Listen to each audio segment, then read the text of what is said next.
Here are 6 proven exercises to boost your self-esteem in 2 weeks. 1. Smile in the mirror.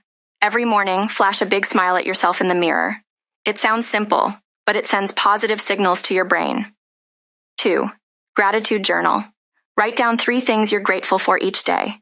It could be as simple as a sunny day, or having a friend, or even a delicious meal. 3. Daily compliments. Stand in front of a mirror. Look yourself in the eye and give yourself 3 compliments. Start with something like, I am kind, or I am hardworking, or I am worthy of good things, and try to feel the positivity. 4. Set small goals. Achieve something daily, even if it's as simple as organizing your desk. Small wins are still wins. 5. Regular exercise. Try 10-minute daily workout since it can significantly lift your self-esteem and boost endorphins and confidence. 6. Learn a skill. It can even be very simple, like trying cooking a new recipe or sketching. Learning and succeeding boosts your self-esteem big time. Remember, your self-worth is immense.